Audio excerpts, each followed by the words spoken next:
Today is Latino AIDS Awareness Day. Hispanics account for 21% of new HIV cases. In Texas, there are over 80,000 people living with HIV today. CBS 4's Nestor Mato joins us live with who's most at risk. Nestor. The Valley AIDS Council says there are now averaging 5 new HIV infections in our area a week.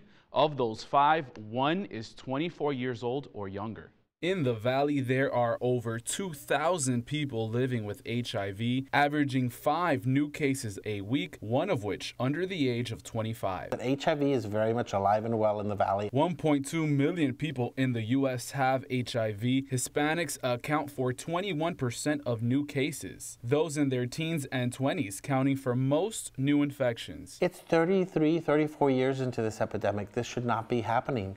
But in order for it to stop, we've got to talk about it. As Latinos, do you guys think there's a lack of education here in the Valley about HIV and AIDS? We talked to a group of Valley parents who say Hispanic culture may be partly to blame. Our culture, cultura, with certain things that were taboo that weren't discussed. These Latino parents say many feel awkward citing religion and other beliefs. Some saying it's embarrassing to bring up condoms. This mother of an 18-year-old says it has to be spoken about anyway. It wasn't awkward for me.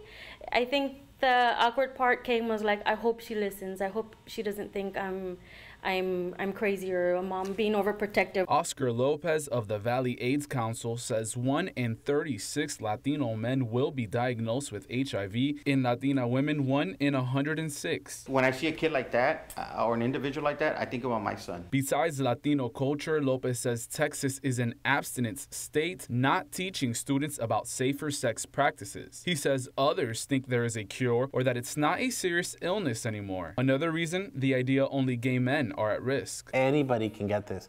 It's not about who you are, it's what you do. 3 years ago, the clinic surveyed young people about why they are not getting tested. The #1 reason, homophobia. People thinking they have to be gay to be tested. There is also the AIDS stigma. We have funding from the state of Texas to address homophobia in the Valley.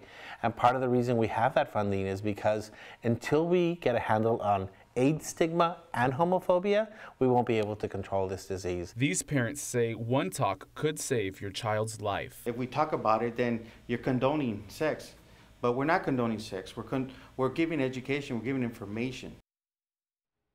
Well, it's not just sex. Drug use and needles can spread fluids that could infect others. The Valley AIDS Council offers free and confidential HIV testing for residents. In the studio, Nestor Mato, CBS 4 News and ValleyCentral.com.